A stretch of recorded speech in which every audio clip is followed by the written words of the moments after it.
hello, audience out there. I am Liz Hinline. This is the 2020 series presented by the New York Film Academy. I am so excited to have amazing creative visionaries with me today to talk about craft, creativity, and collaboration, the three C's of being a talented artist, filmmaker, actor. The 2020 series is 20 minutes of creative craft conversation. We get granular, and then 20 minutes of questions from you, the audience. So please write into the Q&A. We can't answer everything, but we're gonna try to answer a couple of them anyway. And so today I'm super happy to present director, executive producer, writer, Stephen Kay, and actor, producer, Piper Parabo. Hi guys. Hi, great to be here. Hi. Thank you. Thank you. We're all still in our little lockdowny down. How's LA going for you? Yeah. It's sunny. The weather's good. So we're grateful for that. Pretty. Yeah. Exactly. Exactly. So you both are have multi-hyphenated careers, which I think is fascinating. And you've also both worked across different genres and different types of creative work. So as a filmmaker, Stephen, what is the difference between directing for features and directing for TV? I mean, when you get granular, it's the same thing. You're still trying to tell a story. You're still trying to go, look at what's important. On the bigger scale, if you're a director who goes from project to project, you're cooking in someone else's kitchen on a TV show. You walk in and it's what they have. It's you look through their cupboard and go, okay, I'll try to make lasagna. Let's see what we got. And when you're making a movie, you're stock in the kitchen. You're picking everything, and the language is yours. And so, it's one of the reasons I choose to sort of executive produce the TV that I tend to do, because that way I get to have a say in terms of what's in my kitchen. So that's the biggest difference is, honestly, you come into someone else's house and try to make them something they'll like, as opposed to if you're making a movie, you're hopefully picking a script that you like, that speaks to you, and you're telling the story in a language you want to tell a story. So would you say you have to do a little bit more tricks and a little bit more backflipping as a TV director than as a movie director? I don't know if it's tricks. I think you're working within an assigned series of limitations, which can be great. And if it's in your language, like I did, the two first TV shows that I did were The Shield and Friday Night Lights, both of which shot the way I love to shoot, and both of which told stories in ways that I like to tell stories. So it was pretty easy. But you go on to something else, and if the creator of the show says to you, we don't use these lenses, and we are never handheld, and I like, portraiture, you go, okay, that's the deal you made. Even if you as an artist or, as a filmmaker go, man, I wish I would use other tools, but you don't have that in your pantry. So. Exactly. And for you, Piper, so with the craft of acting, how do you transform it if you're on a TV show or you're on a film or you're, on stage? The acting craft is almost exactly the same. Mm-hmm. It's what's most different is television, because you don't know the end of the story. So, when you're making a play or film, I have the whole arc to build before I start. So I can really fine tune it. Whereas obviously, like, hopefully your TV show keeps going. and things get thrown at you that you didn't craft in there. And so hopefully with television, if you're doing, a series for a long time and you're a regular, you have a relationship with the writers where there is a logic through line and the ability to kind of make sure that the world continues to have, a base logic that doesn't change. If we said, she never carries a gun, then like, if she picks up a gun, it's got to be a big deal. You know what I mean? That the universe, the laws of the universe stay the same. And sometimes in television, that can be a fight. I also think what's amazing about television as an actor for me is when I worked on a show for a long time, I did covert affairs with Steven for 5 years, and you get to know a crew in a really different way. So I was so familiar with the cinematographer after 2 years of working. I know kind of what his impulses are gonna be. He knows me. And so you can sort of, I imagine it's that way if you make many films with the same director, but there's a shared language that becomes kind of instinctual that makes it shorthand that can get really fun. And what did you learn after doing 5 seasons? Did you see your craft change and your process change through doing 5 seasons of TV? My craft didn't change. How I asked a question and how early I would ask a question. TV goes very fast. It's the fastest of the 3. And as you get near the end of a season, I would always say like the monster is like eating closer to you than it ever has before, because the shows are coming out so close to when you're making them. So it crunches as it gets to the end. And so if you have questions or ideas or thoughts, you need to start seeing them from farther out, because it's going to get tighter and tighter in time. Although now that's not always the case. Now, a lot of networks and a lot of studios are trying to have most of their scripts written before you go in. Which is heaven. Which helps a lot in terms of communicating with an actor, in terms of getting notes from an actor, in terms of telling an actor, this is where you start, this is where you end. So now you can understand the arc of the character. You can calibrate much better. Yeah. So is part of that giving notes and being that involved, is that, because I saw you became a producer on the show. And so tell me how that happened and what did that entail? What new things that you had, were allowed to do or have say in? I would get the scripts earlier, and each season I would sort of push farther and farther into the process.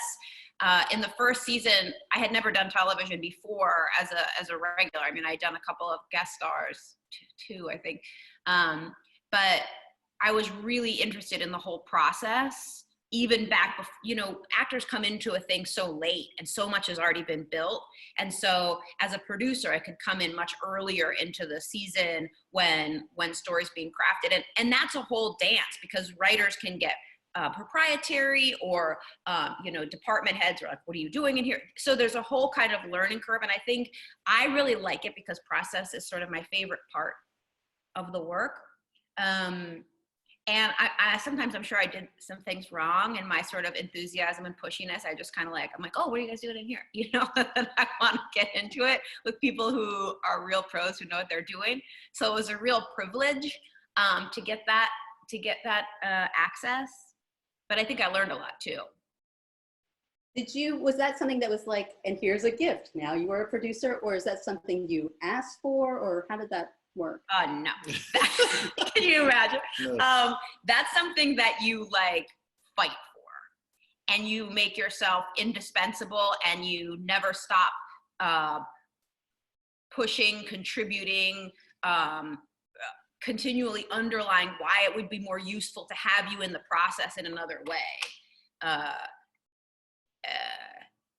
Trying and also like, it's not about like I want to be a producer so that I can like write myself more lines, or like I can have like better it's really like about trying to be part of a big world, in the creation of a big world, to have a sort of seamless logical world that I can contribute to earlier, as opposed to I get there so late and I'm supposed to be vessel that the story is told through, but I don't know why we're doing this or why we're doing that. So it's so hard to hold the logic. And what season did that happen on for you? Season 2. Wow, so early on. Right away, I was like, oh, I need more power here. And what were just to finish that, like, what were things that you, even in the beginning, that you suggested or you thought, oh, I have an idea about something, more so than just my character? A lot of times it was story arc.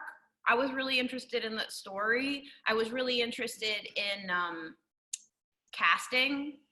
You know, obviously I'm going to do the scenes with people and how and why people are chosen to play the parts, and just even not being the final say, but just having a say in who I get to do long arcs with, getting to read with them and getting to be in on the conversation of who it might be. That was really important to me. Were you able to hire some friends? We did hire one friend, not a friend, but we hired someone that I'd worked with before, but it wasn't even really about hiring friends. For Covert Affairs, that's a show where we filmed a lot internationally this is a thing that Steven created with one of the other producers, but when we would go international, we were filming with a tiny crew in 2 vans, no trucks, no chairs, no trailers, no lights. And so I really needed actors who were game. You have to be able to, like, you know, put your smokes in your pocket or bring your own sandwich and go. And like, if you need to like go back to the hotel or like go take a nap in your trailer, like it's not going to work.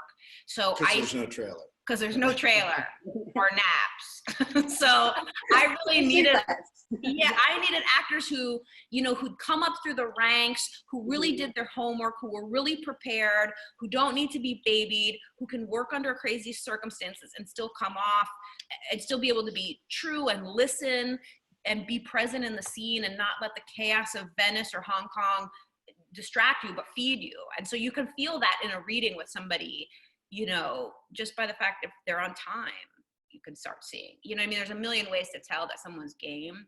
And I just wanted to cut some of the fluff out of those people.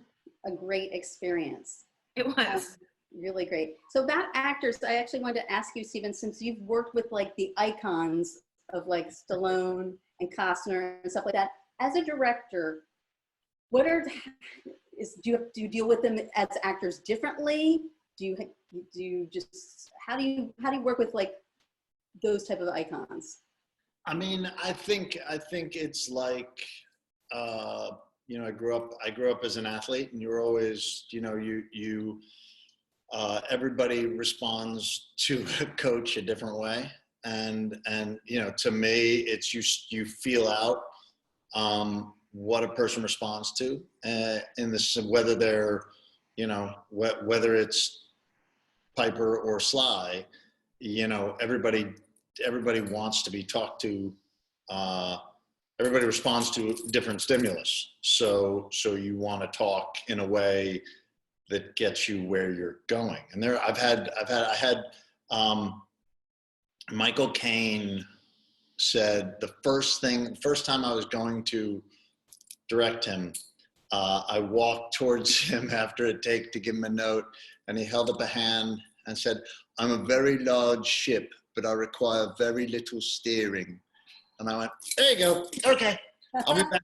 I'll go by the cameras." And I think but I love guys that I've been on sets with, guys who have said, just give me the line reading. Just tell me the line reading. I promise, you tell me what you want and I'll give it to you. And that's a different, you know, that's a different beast. If I said to Pipe, you know, "I want you to say it exactly like this," she would turn and walk off the set. So I want to walk off the set. So everybody's got a different way, and you just sort of, I think it's, you know, truthfully, I think you respect them and you respect their process, and we're all on board to try to tell the same story. And so you just try to be clear and respectful. And I think too, like whether it's television or film, if you have an opportunity as the director to talk to the actor before they walk onto set for the very first time, you're doing yourself a favor, whether it's in pre-production or even with someone who's just there for the day, to go and see them at the trucks beforehand and just touch base in some way. Because like Steven said, there's so many different languages, and once you blow it, it's harder to, walk it back. So that said, because TV is a revolving door of directors sometimes on some shows, like for you, Piper, especially say with Covert or a longer show you've been on, and you've obviously worked with a lot of directors, what really worked for you and what was like a pet peeve for you?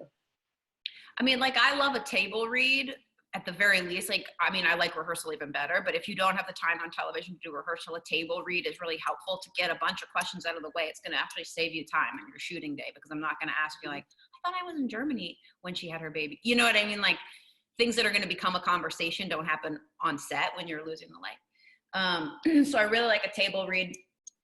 And I'm a Meisner actor, so I don't like being given the result. I like being asked a question, or I had a director once who said to me like, I'll watch you do it, and then I'll shout to you from where I'm sitting like a number, and a higher number means more and a lower number means less. And that's how he directed me. And like, first of all, if you shout at me from your chair, I already don't like you.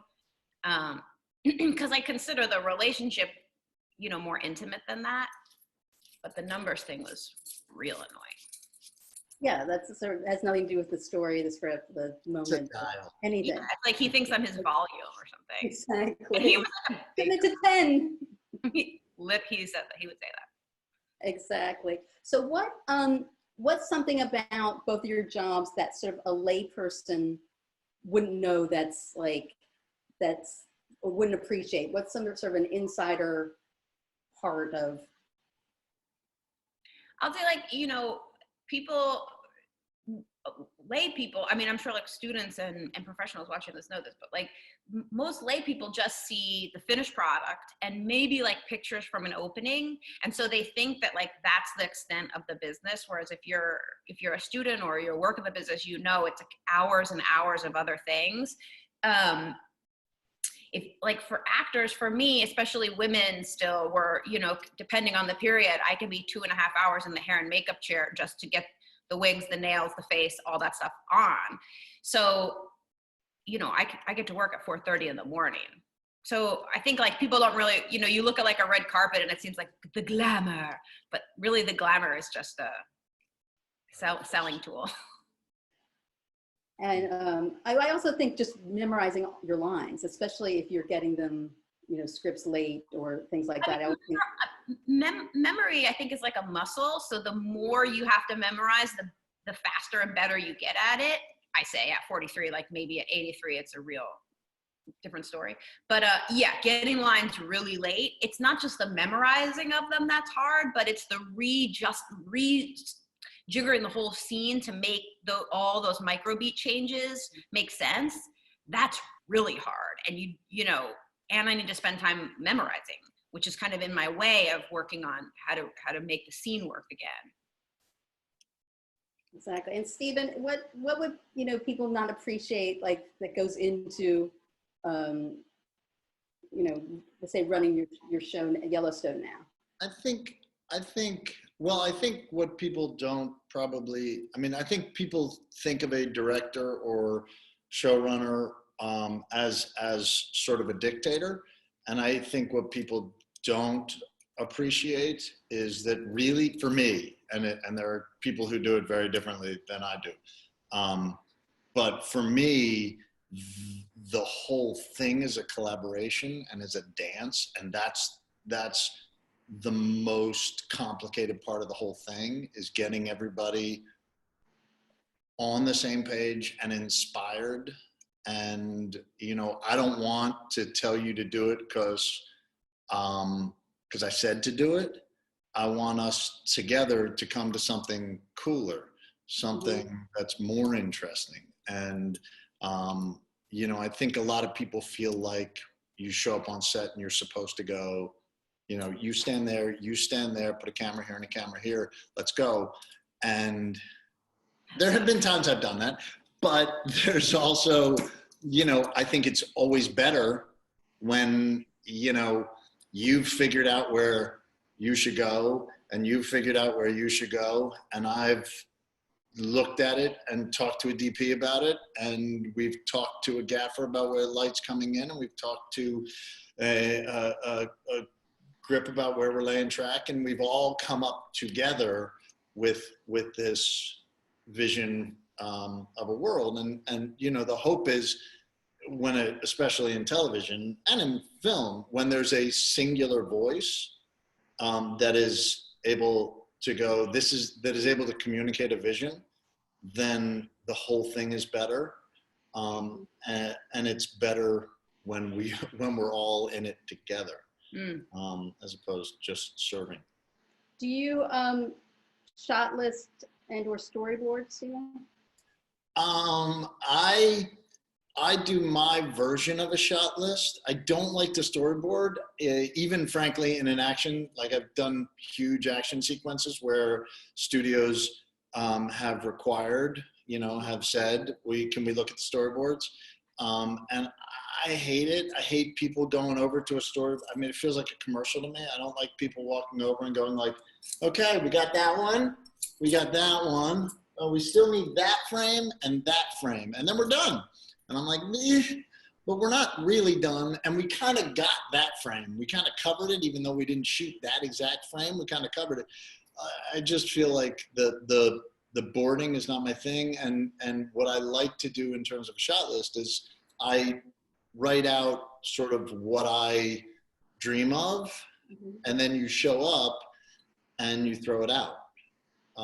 I've given a shot list to an AD who accidentally made a copy of it, a couple copies of it, and handed it to Keys, thinking he was being helpful.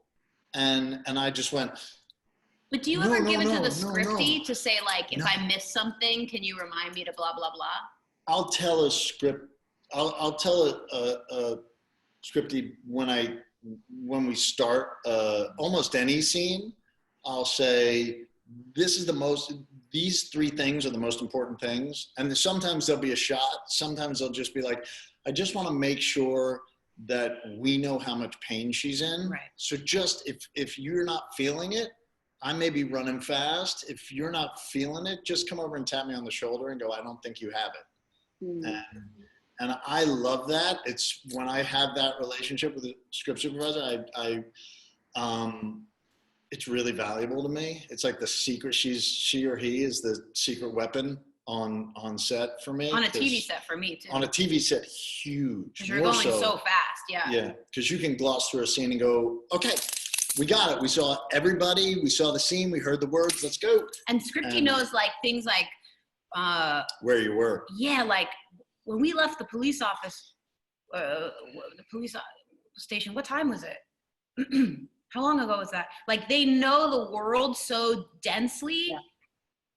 And she or he'll say like, yeah, you left the police station at 9:05, but I don't think he said he didn't like that shot, so we don't know what time you left. You know what I mean? They even have a little insight into what's going on in there, which can help a little bit. That's awesome.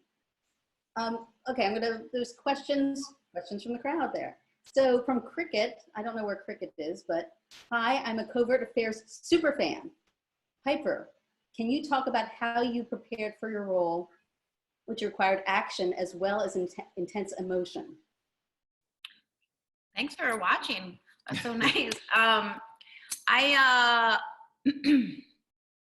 We studied fight styles before we ever started the show. So we were doing like sort of Krav Maga and Wing Chun were the first two styles that we started building from. And the show sort of got exponentially bigger. It required multiple stunt women to do all the different things that Annie can do, which was cool because then I could learn from all these different stunt women. You know, there are some women who jump off buildings and there are some women who drive into car crashes. And so there were multiple people to do that.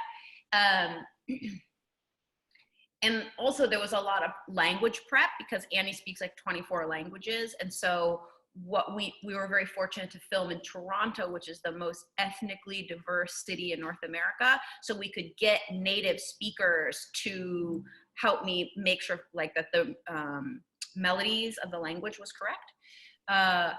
So yeah, there was a lot of kind of behind the scenes prep. Yeah, a lot of technical. Yeah. To get to that point. Yeah. For Stephen, Julia wants to know, is being knowledgeable about cameras very important as a director? Cool question. Because I personally love it, and I find it helpful because there are things that I like to try to communicate visually rather than trying to articulate with language. But I think the truth is there's so many spectacular DPs out there who can teach you. I mean, the first DP I ever worked with, I didn't know anything. I mean, I knew a little bit about cameras,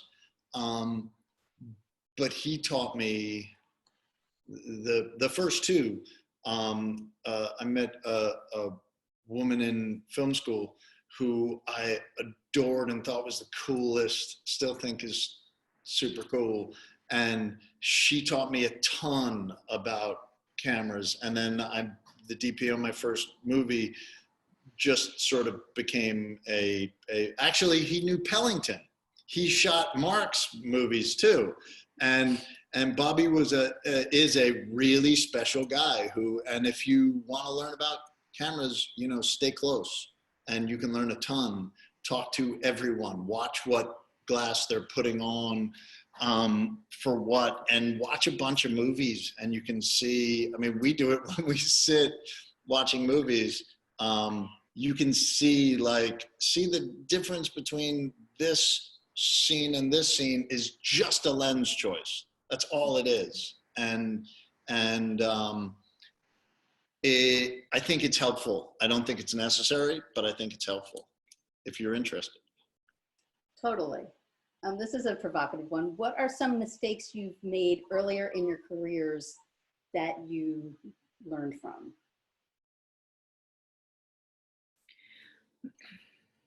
I mean, I don't think of them as mistakes totally because you learn so much more from failure than from success. If you get a whole bunch of like win, you're just some golden good luck dummy who thinks like you don't make mistakes, and then you come onto a set like, I really believe that blah, blah, blah, blah, and you're like, oh, you don't know anything. You just haven't like fucked up bad enough to learn. So like the more my acting teachers say like fail big because then you understand why that was the wrong choice. You can really be like, okay, so not gonna do it that way. I think there's a lot of, this is gonna sound like so whatever, but self-care is so important. And I think a lot of young artists, myself included, like you want it so bad and you're so obsessed with it and it's so much more interesting than sleeping or eating or like doing anything else that you can really exhaust yourself and not do a good job taking care of yourself, especially for actors when your body is your whole tool. So self-care and curiosity, I think can really be important to maintain. And also looking at mistakes from a learning point of view. And be careful with the success because you're gonna, like, if you have a movie that's a big hit and you're like, I'm really a big deal. It wasn't really, it's like a collaborative art. So it's like so lucky that you even gotten something that hit and really like it was this great collaboration. So be careful with the success stuff. And we had talked about earlier when we were chatting that you still take acting classes and you still train and do that. And can you talk a little bit about why you find that important? Yeah, I heard, I've been so lucky when I meet great actors that I've worked with to ask them, like, why are you so good? Like, what did you learn? And like one great actor was the one who told me like, you should get a shrink. And I thought, oh, really? I thought like all the stuff that's fucked up about me like makes me an interesting actor. And he said, no, all the stuff that's fucked up is actually getting in the way of you being more interesting. And nobody had told me that before. And also I heard Javier Bardem say that he goes to class, and I thought, like, he's so good. And so then I went around New York asking good actors where they went to class, and I took 2 years off and just started from the beginning again and did a Meisner, 2-year Meisner. But I still do scene study class and anything that I kind of think will make me better. For instance, like right now, Stephen was watching this, like a masterclass lecture thing, and he said to me, "Oh, there's a masterclass by an FBI negotiator," and I was like, "Oh, perfect!" Like there's all kinds of things. Even now, when you can't get into studio and do scene work, there's all kinds of stuff to ingest as the actor. Yeah, and it's also, you know, just the fact that you're keeping consistent and not letting your machine get, you know, like you're oiling your machine basically all the time. Totally, you're keeping the engine hot, which I think is important. Stephen, who are some directors that you looked at their work early on, or learned from, or admired, or? I movies from like 65 to 75 American cinema is sort of my sweet spot. Those were the movies I loved. I love, you know, the obvious New York directors. I love, you know, Lumet and Scorsese and those guys. I love, and then I sort of found Godard and Fellini and that language. There are modern guys like, you know, truthfully, like the Coen brothers and P.T. Anderson and people like that I'll just watch anything that they do. I'll listen to any interview with them. I had a little run on the Safdies. I knew you were going to say Safdie brothers. That I think they're, you know, they're considerably younger than I am, but I like hearing them talk. I like listening, like watching their films. I think you can devour, there's so much out there that you can, I mean, the Criterion channel is crack for me. It's like, I can watch good movies, old movies. I just watched, like yesterday, I think, or the day before, The Pawnbroker in the middle of the day, just because I realized I'd never seen it. And God, it's like your head explodes and you're given a gift in the middle of the day and you realize that you're not very good.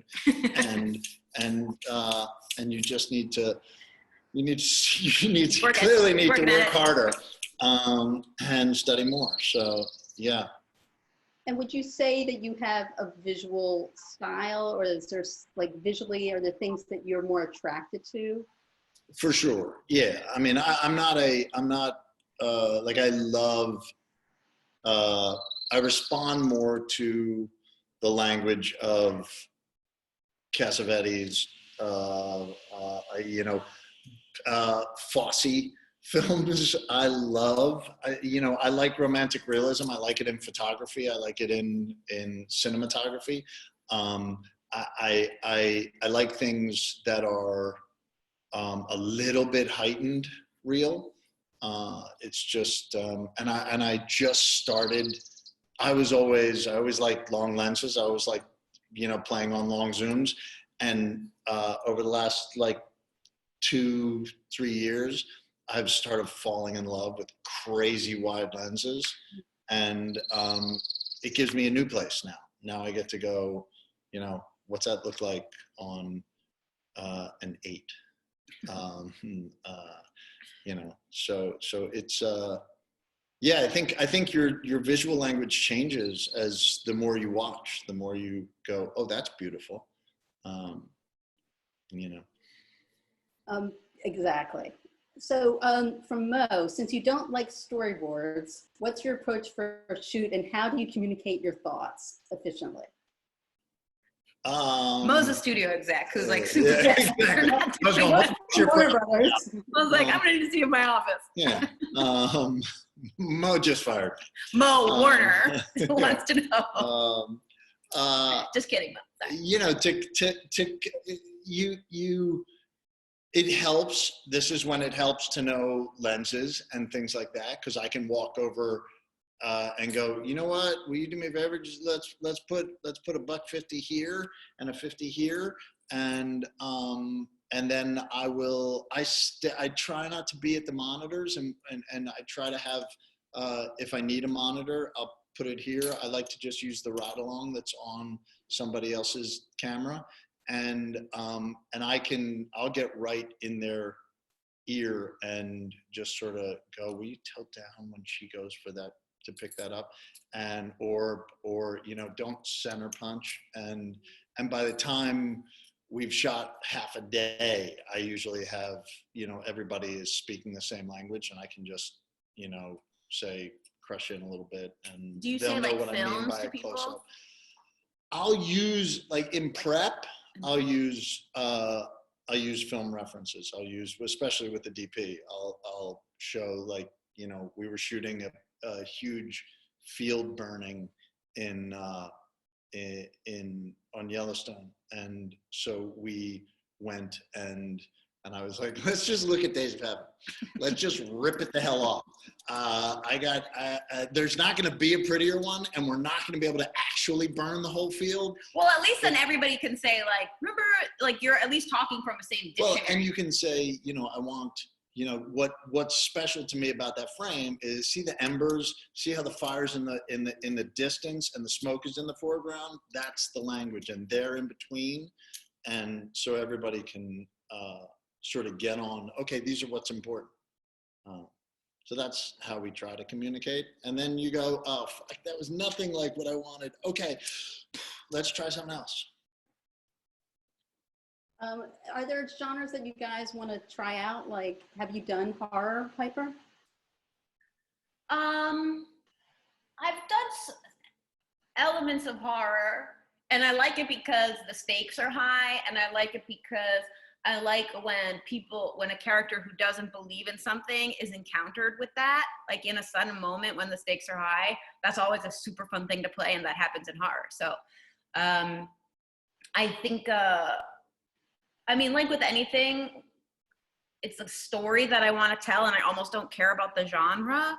That said, now that Steven's interested in super wide lenses and he talks about it all the time, I think about that. So then I'm like, oh, well, you got to be pretty skinny to look good on a 10 mil. Like, I'm going to watch all the Wong Kar-wai films and look at what the women are doing. And so then I start kind of, but that's just me getting curious and excited.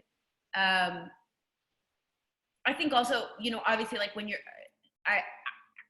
I really like period films, and especially that are based on work written in that period. But that's usually because when film or television is based on a book or a play, the language is very good. And so then you're getting to speak really great language that has a depth of meaning and has been carved out and thought out a lot. So it's just more fun to play. Exactly. How about you, Steven? Very similar in that I just want a cool story. I'm driven by a cool story. I'd always wanted to do a Western. I'm getting a little taste of that with Yellowstone, which is fun. We get to play with horses and guns.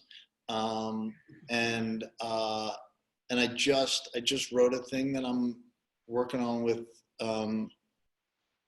Sylvester Stallone that is a period thing that I've always wanted to do, sort of like a deep period dive. But I really, I'll probably end up shooting it the same way I shoot everything else. So it's I think I want to just keep telling, cool stories. I'm hoping that I get the opportunity.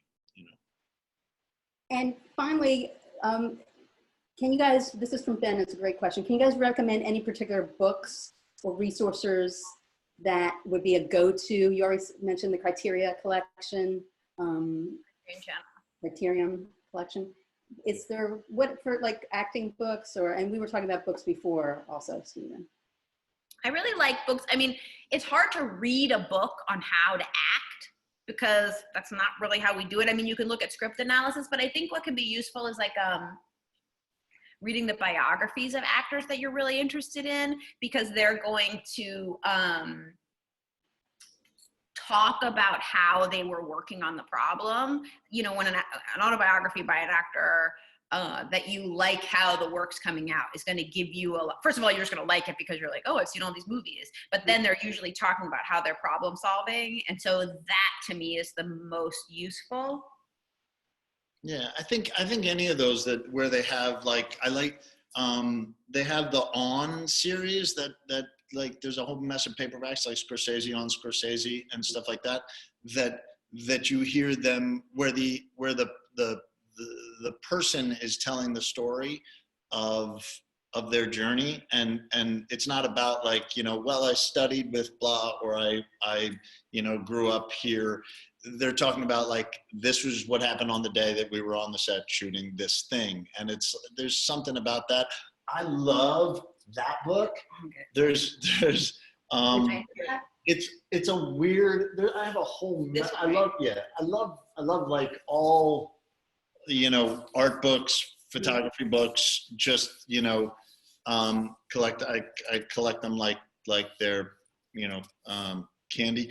This book, that book is a really fun breakdown of I mean, I love this movie, these movies, but it's a really interesting breakdown of how you go from a concept, a Bible, to a film, and it's a really, I go to it all the time. I'll just like, if I'm bored, I'll just flip through it.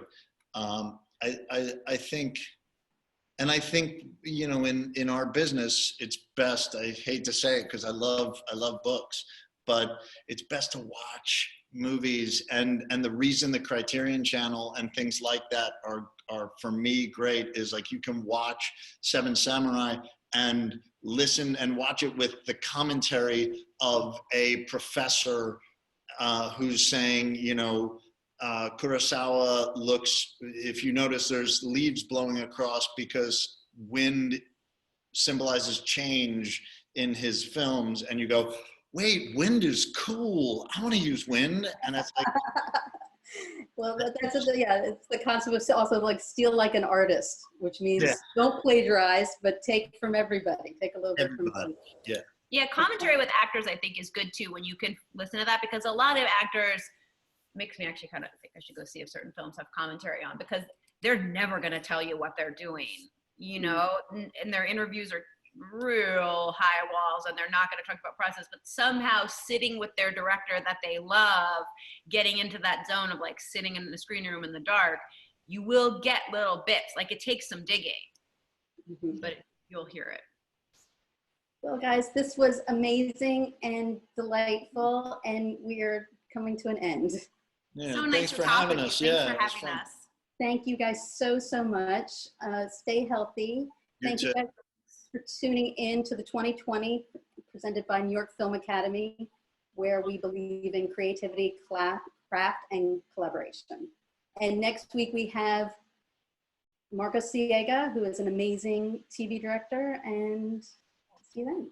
Thank you so much. Stay safe, everyone. Stay healthy. Good job.